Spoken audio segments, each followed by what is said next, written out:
DayZ is a difficult game. You don't have to look far online to find this statement repeated ad nauseum, and while DayZ is very much a the noob, you're on your own type of game, the honest truth is it's like anything else, it's easy when you know how. This short video is full of tips and strategies on surviving your first hours in Chernarus, giving you the know-how to survive. With this knowledge you'll be able to set yourself up for an epic adventure in DayZ.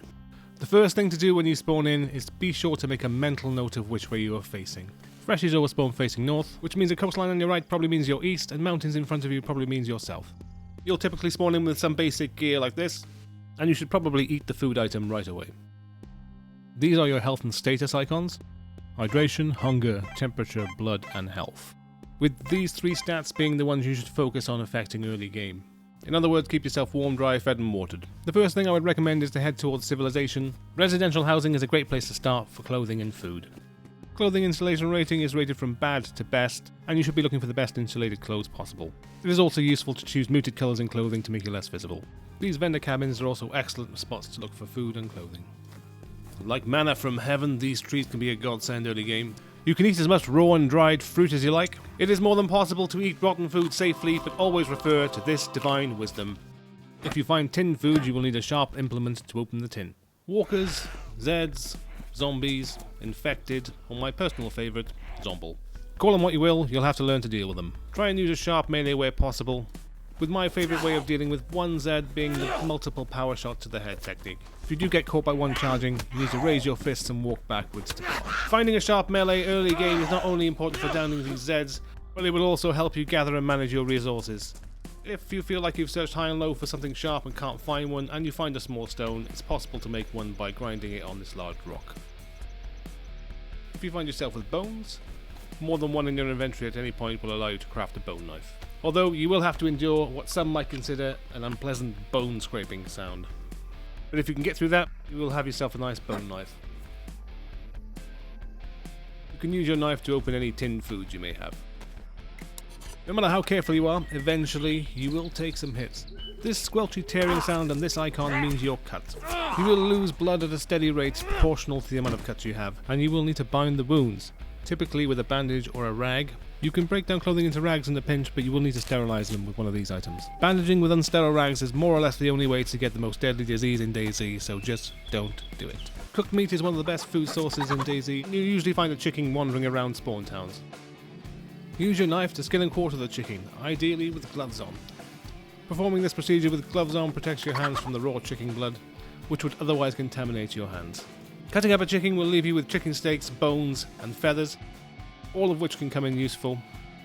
Just remember that you will need to wash your hands before eating to avoid illness, if you are undertaking butchery barehanded. You can wash your hands with any water from any container you have on you, but as it's usually clean drinking water we store on us, it usually makes more sense to wash your hands at a body of water. Now that we have some raw food to cook, we will need to make a fire by first gathering short sticks from a bush. Break down bushes and split long sticks until you have 4 small sticks, then gather 2 bark from a tree. Even if you have matches or a lighter, you will need some form of kindling. You now have everything you need to start a fire.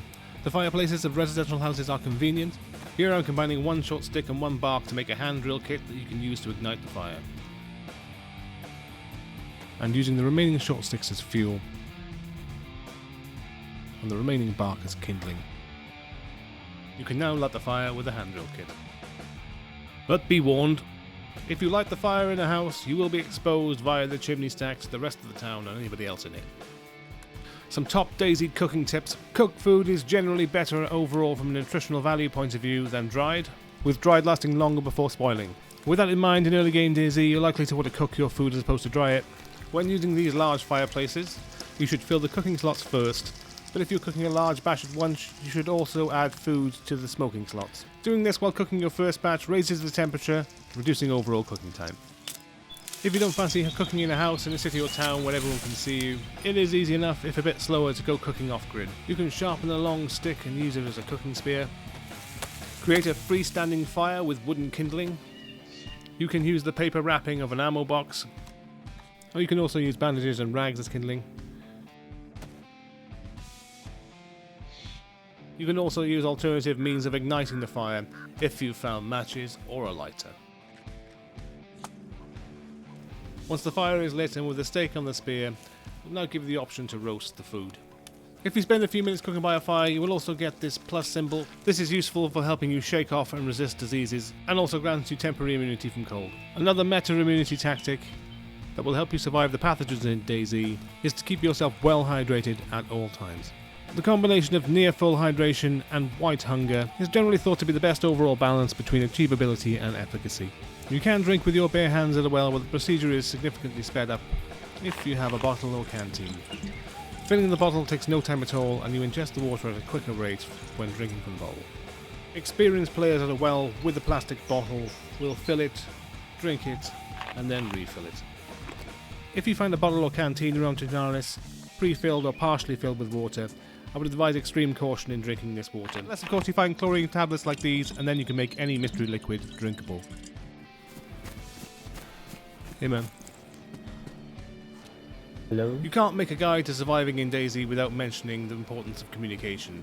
Waving is a form of communication if you don't have a mic, but if you do have one, you should always try and say hi. It may save your life. Just don't expect anybody to be friendly at a PD in a coastal town, as it's just probably not going to happen. Now that you have the fundamentals sorted, let's explore the building types you'll find around the coast of Chernarus. In these hunting shops you may find rifles, crossbows, ammo and hunting clothing.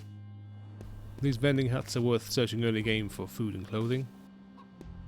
In fire stations such as this one you will find some high tier early game clothing, maybe one of the best melees in a fire axe, but you may also find some difficult infected to dispatch.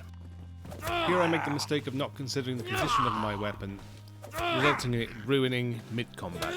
Of course this can be easily avoided by making sure you switch out your melee as soon as it becomes badly damaged. Firefighter gear is some of the best early game clothing you can find, although admittedly the black variant's probably better. Not only does it come with the best insulation rating, but it's also unusually resistant to water absorption, with the more water being absorbed into your clothing, meaning more weight and less stamina, slowing you down and making you more vulnerable. The legendary PDs of Chernarus. The site of many a freshy fight, as they are one of the few places you can reliably find chest protection or a weapon on the coast. As an introduction to chest protection, the stab vest is the lowest level you can acquire, but can certainly make the difference between life and death when shot in the chest. You should endeavour to wear chest protection at all times if you want to survive in DayZ. The 3 tiers of chest protection from low to high go stab vest, press vest, plate carrier, with the plate carrier also weighing the most. If you are lucky enough to acquire a crossbow as we have here, crafting bolts to use with it is simple enough. Simply craft short sticks out of long sticks, and then sharpen these short sticks into bolts. If you've killed a chicken as we did earlier, you will also be able to attach feathers to the bolts to add additional stability in flight. The crossbow is excellent against infected, being relatively quiet, but can also be used against players with devastating effect. Once you've taken out the Zed with the bolt, approach the fallen Zed for a quick reload option. Another great early game crafting tip is that if you find a burlap sack and a rope, you can craft a nice well camouflaged backpack. Simply combine the burlap sack with the rope, craft the courier bag. The great thing about this bag is it's well camouflaged and it can be upgraded to a courier backpack with 3 short sticks. You need to ensure that the bag is emptied before you combine 3 short sticks with the courier bag to craft the burlap backpack.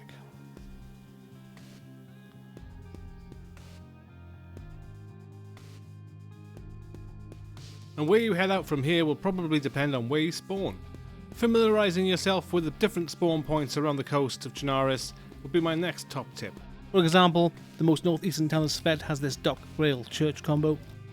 Berezino is the largest city on the east coast. Lots of residential industrial loot spots, a few small military tents and then a large dock area.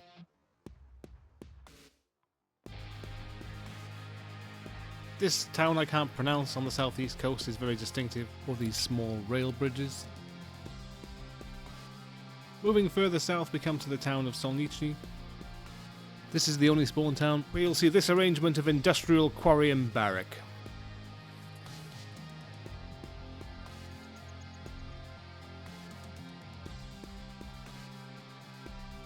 Kamashovo's distinction as being one of the smallest spawn towns and the first one on our journey across the south coast.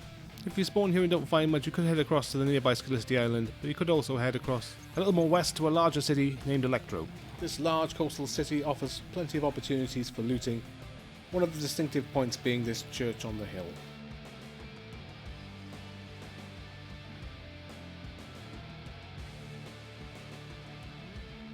This large forested mountain between Electro and Chernarus is excellent for landmarking.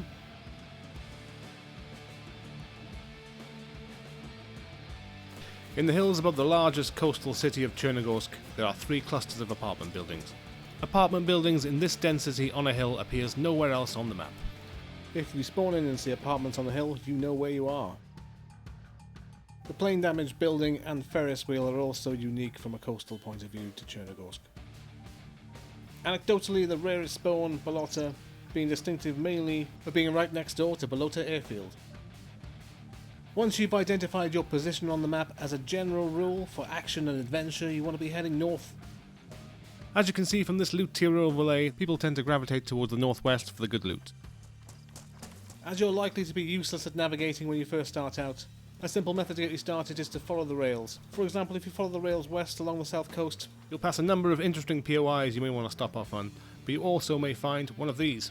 This is the military variant of the train convoys that you'll find randomly scattered around the rails of Chernarus and will likely have some excellent loot. Of course, you can just set off in what you think is north or plot a compass point north and have fun, and if you feel up to doing this, you should definitely do it. But if you chose to follow this particular rail north, you will find yourself in the thick of it quite quickly, as it leads to a little place called Zelenogorsk. And as everyone knows, there's always someone in Zeleno. I made this video because as an experienced player, I often forget how difficult it is when you first start out playing this game, and I wanted to do something to help my friends and random new players to the game acclimatise to the challenges. I'd love to see DayZ gaining lots of new players, and I genuinely believe DayZ has a great future ahead. You won't go far wrong following these tips, but the best advice I can give you is get out there and explore. Thank you for watching, and bye for now.